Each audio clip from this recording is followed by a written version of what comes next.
जिन लोगों का मन शांत रहता है वे हर सुख सुविधा का आनंद ले पाते हैं। अगर मन अशांत है तो कहीं भी अच्छा नहीं लगता है। नकारात्मक विचार मन में चलते रहते हैं। अशांति से बचना चाहते हैं तो दूसरों को उनकी गलतियों के लिए तुरंत क्षमा कर देना चाहिए। किसी के लिए मन में कोई गलत भावना नहीं रहेगी तो शांति बनी रहेगी। जो लोग खुद को हर स्थिति में शांत रखते हैं वे सभी सुख प्राप्त करने के लिए योग्य हो जाते हैं। हर व्यक्ति के लिए मन की शांति ज़्यादा महत्वपूर्ण होती है। अगर किसी व्यक्ति का मन शांत नहीं है तो वह धन संपत्ति और सुख सुविधा के साधनों का उपयोग ही नहीं कर पाता है। मन को शांत रखने के लिए ध्यान करना चाहिए। किसी भी चीज़ को समझने के लिए सबसे पहले मन को शांत करना चाहिए और फिर काम पर ध्यान देना चाहिए, क्योंकि हम मन से ही प्रश्न खोज लेते हैं और मन में ही जवाब देकर बैठ जाते हैं। भगवान श्री कृष्ण ने मन को शांत करने के लिए कई बातें बताई है। भगवत गीता में भगवान श्री कृष्ण कहते हैं कि मन का बेचैन होना उसका स्वभाव है। हमारे मन को लगता है कि अगर वह अलग अलग बातों के बारे में सोचता रहेगा तो हमें आने वाली हर मुश्किल और मुसीबत से बचा लेगा, पर ऐसा होता नहीं है। हम अपने जीवन का काफ़ी अधिक समय सोच विचार करके परेशान होने में निकाल देते हैं। भगवान श्री कृष्ण कहते हैं कि मन का यह स्वभाव बदलना मुश्किल ज़रूर है पर असंभव नहीं। अच्छा, अब आप एक बात बताइए, क्या आप कोई को कह सकते हैं कि वो काँव काँव की आवाज़ ना करे, या फिर क्या आप किसी मेंढक को कह सकते हैं कि वह पानी देखते ही ऊंची छलांग ना मारे। हमारे मन का भी कुछ ऐसा ही है। जीवन में कुछ भी होता है, अच्छा या बुरा, हमारा मन उस पर काँव काँव करने लगता है। काँव काँव से मेरा मतलब है कि चिंता करना, व्याकुल होना। कोई बुरी बात होती भी नहीं है और मन परेशानी की ऊंची ऊंची लपटें लेने लगता है।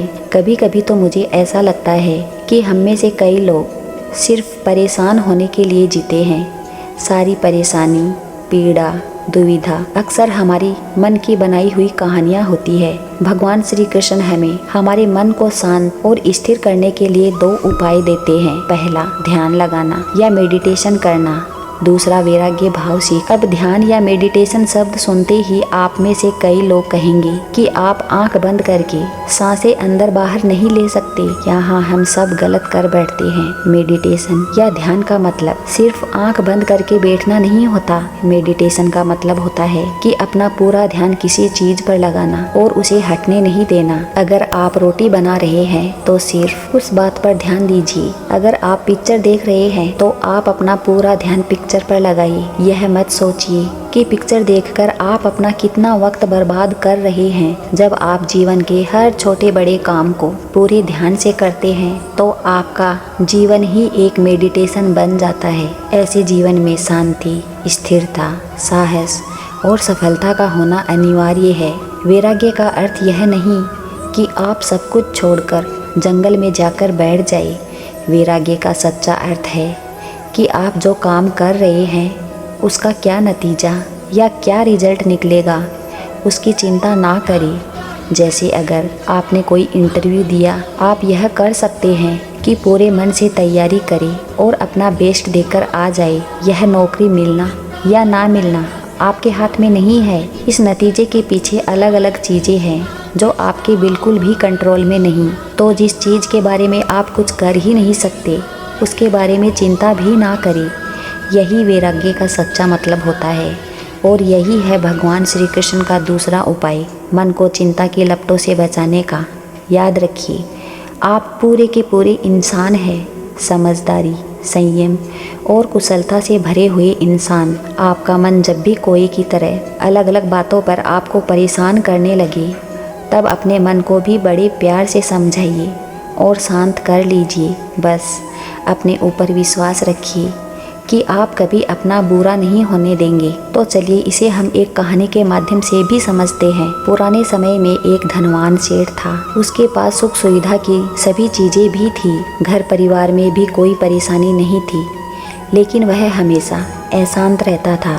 एक दिन वह अपने नगर में प्रसिद्ध संत के पास गए सेठ ने संत को अपनी समस्या बताई और कहा कि महाराज, मुझे कोई ऐसा उपाय बताइए जिससे मेरे मन को शांति मिले। सेठ की बात सुनते ही साधु वहाँ से उठे और आश्रम के बाहर आ गए। सेठ भी संत के पीछे पीछे चल दिया। बाहर आकर साधु ने कुछ लकड़ियाँ उठाई और एक जगह पर उन लकड़ियों को जला दिया। संत थोड़ी थोड़ी देर में आग में एक एक लकड़ी डालते रहे। सेठ ये सब देख रहा था।